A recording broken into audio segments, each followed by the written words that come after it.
Okay, kumusta na po uli kayo mga kamanggagawa? Nandito uli ang inyong kapatid na patuloy na magbahagi muli sa ating lahat ng salita ng Diyos. So ito po yung episode 3. At ayon sa ating napag-aralan last meeting, meron po akong pangako sa inyo na pag-aralan natin yung pananampalataya na dudulot ng kaligtasan. So alam natin na kapag pinag-usapan natin ang pananampalataya at pag tinanong po natin yung mga tao, halos lahat po naman may pananampalataya sa Diyos. So wala pong duda na alam na natin kung paano po manampalataya. Lamang ang hindi natin siguro natutunan, ano ba yung mga bagay na kailangan kong gawin para yung aking pananampalataya ay kinalulugdan ng Panginoon at higit sa lahat ay makapagdudulot sa atin ng kaligtasan. Kasi kung titingnan natin, marami pong pagkakataon sa buhay ng mga tao yung maraming chance na makapakinig ng mga magandang balita. Subalit minsan ay hindi natin po nakukuha exactly yung mga bagay na dapat nating malaman, especially pagdating sa pananampalataya. So, sa Biblia kasi po, may definition ang pananampalataya. At ang sabi ng Panginoon din minsan, nung siya ay nangaral, so manalig kayo sa Diyos, manalig din kayo sa akin. So, ibig sabihin yung pananampalataya natin ay dapat ay nakatuon sa Diyos pala at hindi sa mga bagay-bagay na mga nilikha lamang. So, maraming mananampalataya na nakatuon din yung kanilang pananampalataya doon sa pangalan ng religion, minsan nakatuon sa mga estatwa o rebulto, at minsan din nakatuon din sa mga tao. Pero kung dito sa banal na kasulatan ng pag-uusapan natin, ang pananampalataya pala ay yung sabi ng Panginoon sa John 14:1 ay nakatuon sa Diyos. Excuse me po, masakit na namutan. So, ang sabi sa John 14:1 kasi, sabi ng Panginoon, huwag kayong magulumihanan. Manalig kayo sa Diyos at manalig din kayo sa akin. So, kung titingnan natin, mayroong tinutukoy ang Panginoon kung kanino dapat tayo manalig. Una, sa Diyos at sa kanyang anak o sa kanya mismo na siyang magliligtas sa atin. So, ang pananampalataya po dapat pala ay nakatuon sa manlilikha. Kasi kung titingnan po natin, ang Panginoon po ay kasama nung nagki-create ng sanlibutan at kasama siya ng Diyos na simula't simula pa.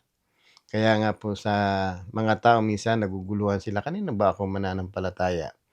Saan ba ako mananampalataya? Sa Ama lang ba o sa Anak lang ba? Kasi pag pinag-usapan po natin yung pananampalataya, ang tinuturo po sa atin ng Diyos yung mga bagay na hindi nakikita at yung mga bagay na darating. Sa Hebrew chapter 11, verse 1, andun po yung eksaktong meaning ng pananampalataya o yung pananalig. Sabi po ng Biblia, kung babasahin po natin, tayo may pananalig na nagtitiwala tayong mangyayari ang mga bagay na inaasahan natin at naniniwala sa mga bagay na di natin nakikita. So ito pala po yung ibig sabihin ng pananampalataya. Pagtitiwala sa mga bagay na darating o hinihintay natin mangyari at mga paniniwala sa mga bagay na hindi natin nakikita.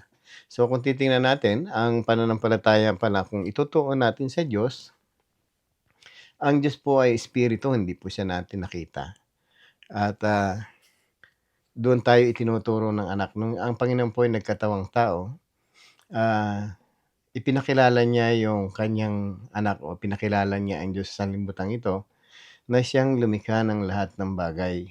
At pinakikilala rin sa pamamagitan ng kanyang pagkakatawang tao kung anong kapangyarihan meron ang kanyang ama. Kaya nga sa ating pong mga mananampalataya, minsan hindi natin alam sino ba talaga yung ating sinasampalatayanan.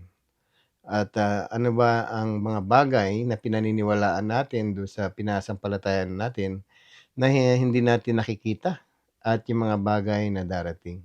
So, yung bagay na darating, ito po yung inaasahan natin pagdating ng panahon. Meron tayong buhay na walang hanggan na tatamuhin sa pamamagitan ng ating Diyos, ng ating Panginoon. Kaya lang, yung buhay na walang hanggan na yan, minsan, kahit alam na natin na darating siya, ay hindi natin pinagtutuunan ng pansin kung paano ba tayo magkaroon ng buhay na walang hanggan o makapiling do'n sa kaharian ng Diyos. Kaya nga do'n sa Matthew 7:21 na ating verse ng last meeting, ang sabi ro'n, "Panginoon, Panginoon." Hindi lahat ng tumatawag sa'kin Panginoon ay makakapasok sa kaharian ng langit kundi yung lamang, tumutupad ng kalooban ng kaniyang Amang nasa langit. At na-confirm po natin yung unang pinagagawa ng Panginoon sa atin na naayon din sa banal na kasulatan. Ang nais po ng Diyos ay, manalig tayo sa isinugo niya. Ito po ang ating Panginoon. Kung ang pananalig natin sa Panginoon ay pagtitiwala na sa mga bagay na darating na hinihintay natin, ang Panginoon po ay darating sa pangalawang pagkakataon para magligtas at iligtas yung mga naghihintay sa Kanya. Kaya nga kung tayo po ay isang mananampalataya, tayo po ay naghihintay sa muling pagdating ng ating Panginoon at hindi po tayo natatakot sa pagdating niya kasi meron siyang, gagawin. Kaya nga sabi ng Panginoon sa Hebrew chapter 9 verse 28, ang sabi rito, "Gayon din naman si Kristo'y minsang inihandog bilang hain upang pawiin ang ating mga kasalanan at ang mga kasalanan ng mga tao at siya'y muling darating hindi upang ihandog muli ang kanyang sarili kundi upang iligtas yung mga naghihintay sa kanya." So after nung unang pagparito ng Panginoon, ang sinasampalatayan na natin ngayon yung kanyang muling pagbabalik. Kasi nga nung, nagpunta siya rito ay ang mission niya ay tubusin tayo sa ating kasalanan, ang lahat ng tao. At tayo rin ayon sa ating paniniwala at pananalig sa Panginoon ay, nakahanda tayong magpatubos sa Kanya sa paraan na nais niya. Kaya nga sino mang magtatagumpay o sino mang, nagkaroon na ng kapatawaran sa kanilang kasalanan o natubos na sa kanilang pagkakasala, ito po yung mga taong naghihintay sa Kanya. Kaya nga yung naghihintay, ang sabi po rin ng Hebrew, ang sabi niya, upang iligtas ng ating Panginoon. Kaya nga sa atin, sa panahon natin ngayon, kung natanggap na natin yung pangako ng Diyos na kaligtasan, sa pagbabalik niya ang katuparan nito. Kaya nga sa atin habang tayo ay naririto pa sa sanlibutan ito, patuloy po tayong nananampalataya. So ang pananampalataya po na hinihingi ng Panginoon ay tugon ng mga tao sa ginawa ng Panginoon sa cross o yung tugon ng mga tao na makasalanan sa ating tagapagligtas. Kaya nga kung tayo po ay mananampalataya na, ay magkakaroon tayo ng reward ayon sa banal na kasulatan. Kasi tayong mga tao po na nananalig sa Diyos, dapat maniwala tayo na may Diyos na siyang nagbibigay ng gantimpala sa sino mang lumalapit sa Kanya. So ganito po ang sinasabi sa verse 11. Verse 6 ng Hebrew chapter 11 verse 6, "At hindi kinalulugdan ng Diyos ang hindi nananalig sa Kanya o nananampalataya. Sapagkat ang sino mang lumalapit sa Diyos ay dapat maniwalang may Diyos na siyang nagbibigay ng gantimpala sa sino mang humahanap sa Kanya."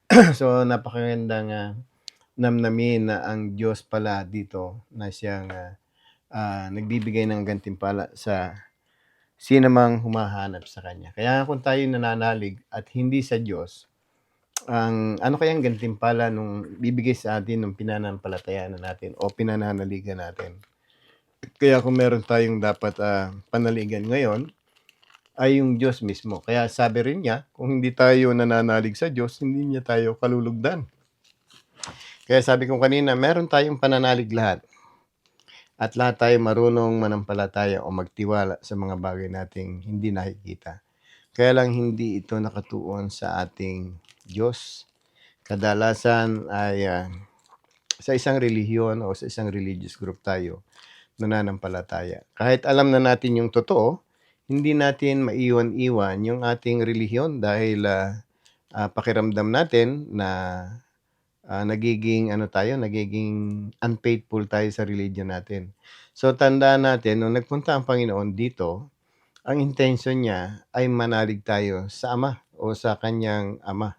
Kaya nga kung tayo nananampalataya na ngayon at alam natin na yung Ama ang sinasampalatayan natin, so tayo po ay merong iisa lamang sinasampalatayanan. Walang iba kundi ang ating manlilikha o ang Diyos na siyang dapat sinasampalatayanan ayon sa banal na kasulatan. So, maraming bagay na akala natin minsan ay tama na. Kaya nga kung tayo ay may pagkakataon ngayon na alamin mula sa banal na kasulatan ang pananampalatayang itinuturo niya, so siguradong kalulugdan tayo ng ating Panginoon.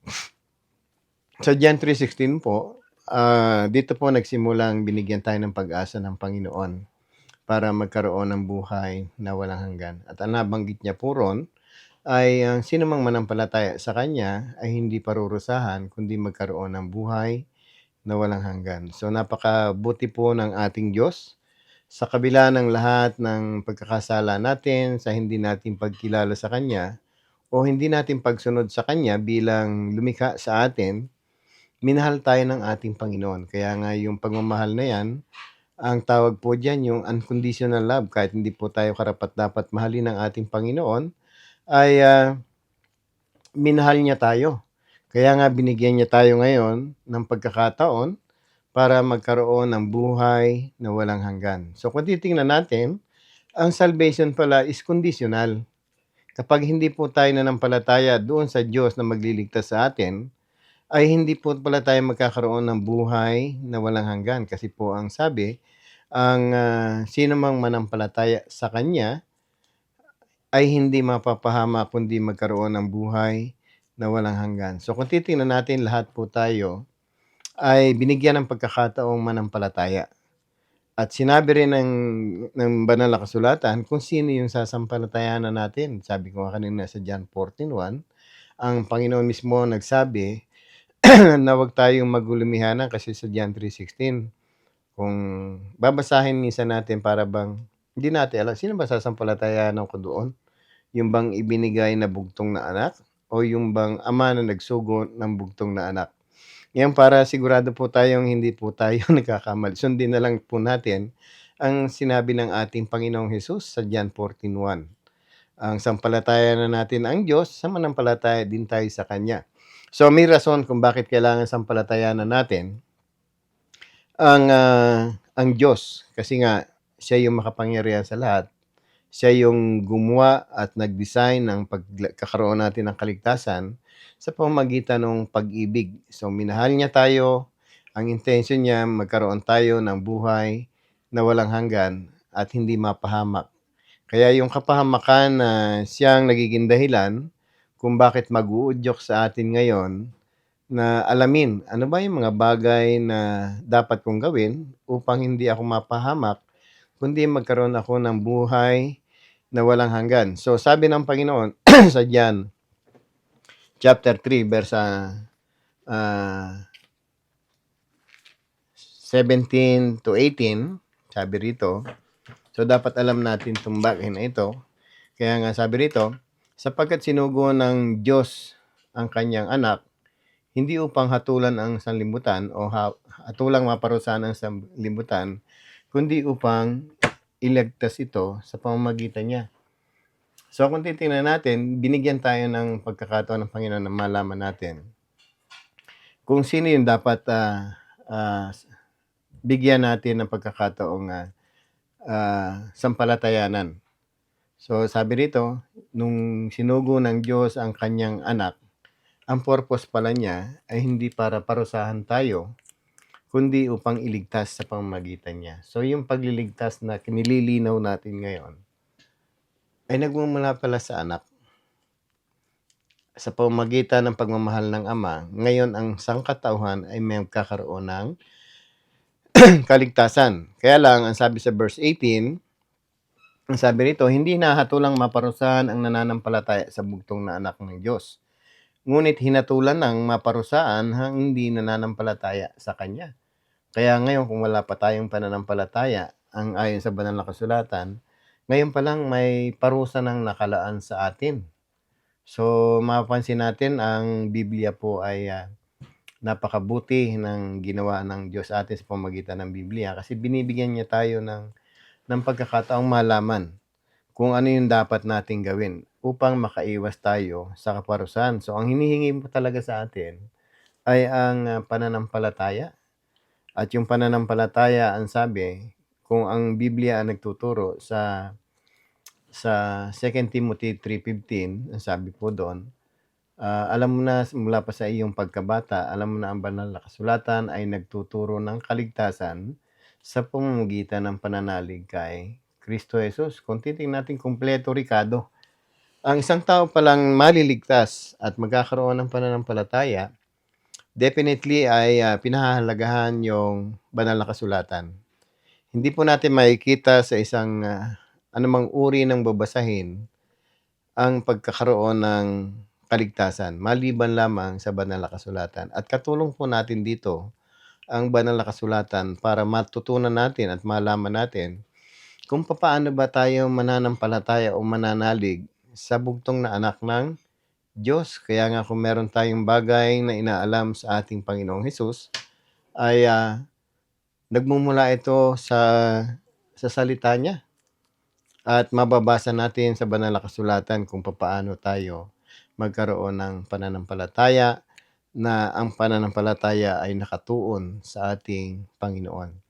Sa Romans 10:17, sabi ni Paul, ang pananampalataya raw ay bunga ng pakikinig. Ang sabi doon sa Romans 10:17, ang pananampalataya ay bunga ng pakikinig at makakapakinig lamang kung may mangangaral tungkol kay Kristo. So, kung titingnan natin, mag-i-start pala yung iyong pananampalataya, yung iyong pananalig sa ating Panginoong Hesus kung mayroong mangangaral tungkol sa Kanya. So, dumating po sa point na magkakaroon tayo ng, mga bisita sa bahay o magkakaroon tayo ng kakatok sa atin o mag-aalok sa atin para ipangaral ang Panginoong Hesus sa buhay nila. Ito po yung chance para tayo ay makapakinig. So, kung titingnan po natin kung magsasarili po tayo ng pag-aaral ng banal na kasulatan, puwede niyo pong mabasa talaga ng banal na kasulatan. Makikita niyo siya, mababasa natin siya ng cover to cover. Pero kung titingnan natin, hindi po natin maituturo sa atin o hindi natin matututunan talaga kung paano ba manampalataya sa ating Panginoong Hesus. So, puwede nating sabihin na naintindihan ko, pero papaano mo naririnig? Kasi ang pag-umpisa po ng pananampalataya ay sa pakikinig, sabi ni Paul. Kaya nga kung si Paul ay ginamit ng Panginoon para maghayag ng salita ng Diyos, so ganito rin yung mga manggagawa ng Panginoon ngayon. At sa pamamagitan ng inyong pakikinig at sa inyong, pagbibigay pansin do sa mga, sinusugo ng Panginoon para mangaral sa atin, so magsisibol po ang pananalig nyo sa ating Panginoon. Kaya maliwanag doon sa Romans 10:17, kaya't ang pananampalataya ay bunga ng pakikinig at makakapakinig lamang kung may mangangaral kay Kristo. Kaya nga kung meron tayong intensyon na manampalataya o gusto nating magkaroon ng buhay na walang hanggan, magi-start po tayo makinig at, kung makakapakinig lang sana tayo, ang sabi nga kung may mangangaral tungkol kay Kristo. So therefore, nangangailangan pala tayo ng mangangaral ng Panginoon at, puwedeng sa radyo, puwedeng sa TV, puwedeng kung saan-saan, puwedeng sa simbahan. Makikita po ninyong lahat kung saan-saan yung mga mangangaral ng ating Panginoon. Kasi ang gusto po ng Panginoon ay makaiwas tayo doon sa puot niya. Kaya sabi sa John 3:36, sabi rito, ang nananalig sa anak ay may buhay na walang hanggan, ngunit ang hindi tumatalima sa anak ay hindi magkakaroon ng buhay, mananatili po ang puot ng Diyos sa kanya. So imaginin po ang kahinatnan ng mga taong hindi mananampalataya sa Diyos. Mananatili ang puot ng Diyos sa kanya. So pag sinabing puot, ito yung mataas na antas ng galit ng ating Panginoon. Kaya nga ngayon pa lang, kung meron tayong pananampalataya at hindi ito nakatuon sa Diyos, so posible yung pananampalataya natin ay hindi makapagliligtas at mananatili pa rin ang puot ng Diyos sa atin. Kaya nga sa banal na kasulatan, tinuturuan tayo ng Panginoon o tinuturuan tayo ng banal na kasulatan o tinuturuan tayo ng Diyos kung kanino at dapat tayo manampalataya. So dapat pala ay sa Diyos. At ang sabi nga rito, ang hindi nananalig sa anak. So tinukoy po rito yung anak ng Diyos.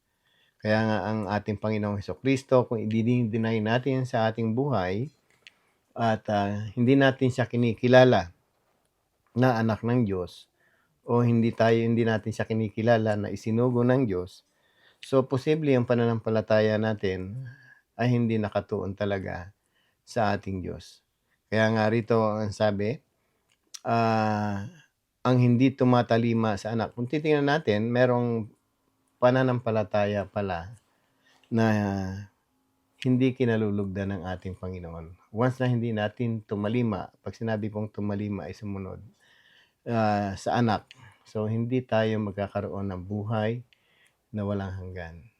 So maraming pananampalataya at lahat tayo nananampalataya. Pero titingnan natin, anong klaseng pananampalataya ba meron tayo?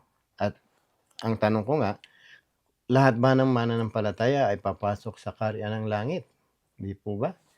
At yun din po ang sinasabi ng Biblia. Kaya nga dito sa atin, nililinaw po natin anong klaseng pananampalataya ba ang kailangan kong gawin at kanina ba ako mananampalataya para magkaroon ako ng buhay na walang hanggan. Sa James, sa aklat ni Santiago, sabi sa chapter 2, verse 18 to 20, basahin ko na lang po doon sa ito po, basahin ko.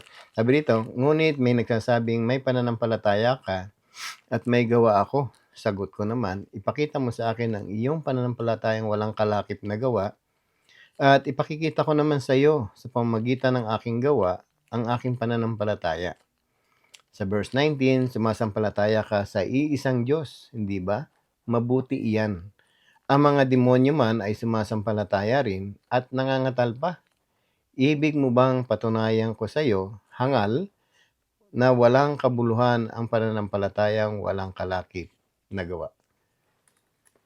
Kung ordinaryong pananampalataya lang pala meron tayo at wala tayong pagtalima sa anak, sabi po ng Biblia, ang diablo man ay nananampalataya rin at nangangatal pa. Ang demonyo man ay nananampalataya rin at nangangatal pa. Kaya ang tanong ko kanina, lahat ba ng mananampalataya o sumasampalataya ay papasok sa kaharian ng Diyos? So kung titingnan natin, kung ordinaryong pananampalataya lang pala at hindi nakatuon sa Diyos ang ating pananampalataya at walang pagtalima doon sa anak, si Satanas ay makakapasok din sa kaharian ng langit. At ang isang karakter ni Satanas, ang sabi rito, nangangatal pa siya. Bakit siya nangangatal? Kasi kilala po ni Satanas ang Diyos. Kilala po ng demonyo o ng diablo ang ating Diyos na makapangyarihan.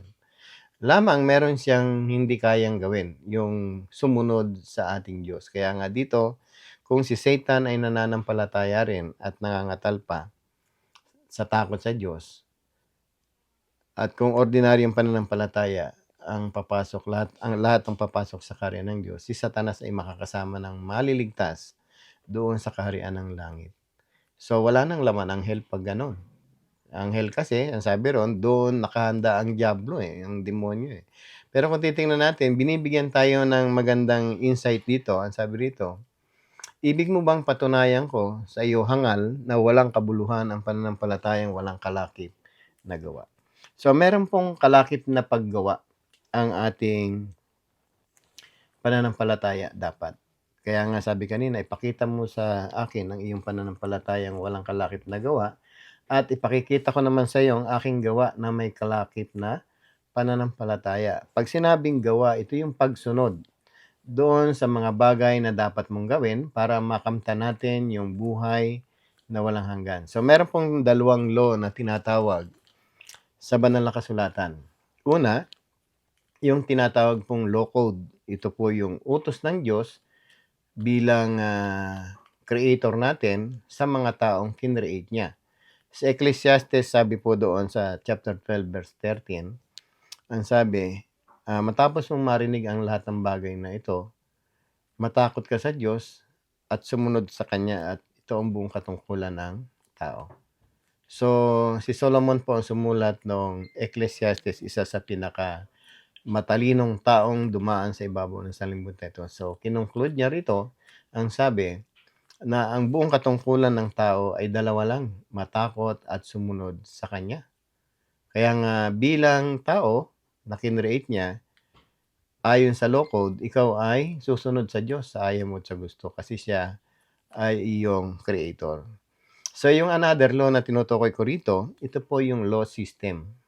Ang law system po ay ito yung batas ng grace ng Panginoon para sa pamamagitan ng batas na ito, kahit ikaw ay nagkasala o ikaw ay naging makasalanan, ikaw ay makapapasok doon sa kanyang kaharian o sa buhay na walang hanggan kung tatalima ka doon sa iniuutos ng Savior natin.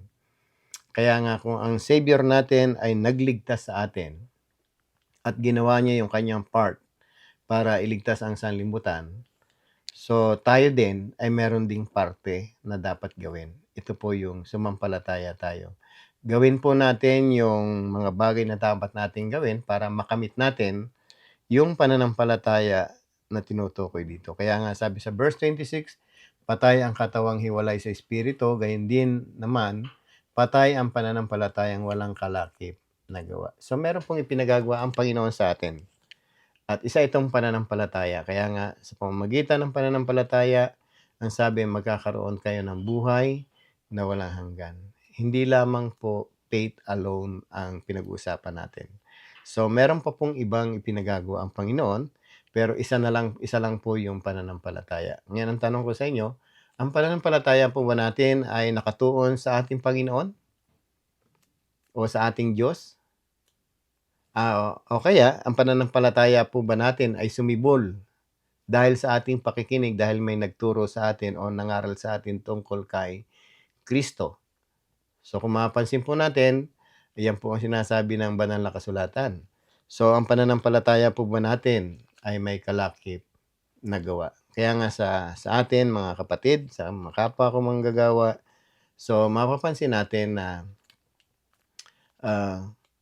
meron palang sinasabi ang banal na kasulatan ayon sa pananampalatayang dapat natin gawin. So kailangan po nakatuon sa Diyos, kailangan sumisibol sa pamamagitan ng pakikinig ng kanyang salita, at higit sa lahat, kinakailangan ay may kalakip na pagsunod o pagtalima o gawa, sabi rito, sa ating Panginoong Hesus. So, sa susunod na meeting po natin, alamin pa natin ano pa ba ang pinagagawa ng Savior natin para magkaroon tayo ng buhay na walang hanggan aside doon sa pananampalataya.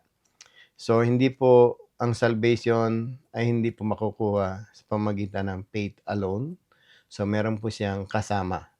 At yung mga kasama na yan ay ituturo ko sa inyo sa muling pagbabalik.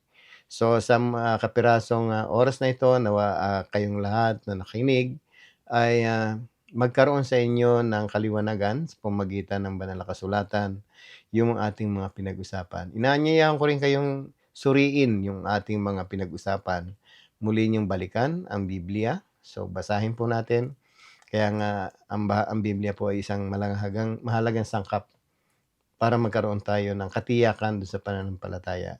Sa 2 Timothy 3:15, inuulit ko, sabi ron, alam mo mula pa sa iyong pagkabata na ang banal na kasulatan ay nagtuturo ng kaligtasan sa pamamagitan ng pananalig kay Kristo. So, wag po nating ihiwalay yung banal na kasulatan sa ating pagkakaroon ng kaligtasan. Malaki po ang tulong ng banal na kasulatan kasi ito po ang nagtuturo sa atin ng katotohanan. Kasi kung babasahin nyo, doon sa sumusunod, ang sabi doon sa 3:16, alam mo na ang banal na kasulatan ay ang mga kasulatan ay kinasihan ng Diyos.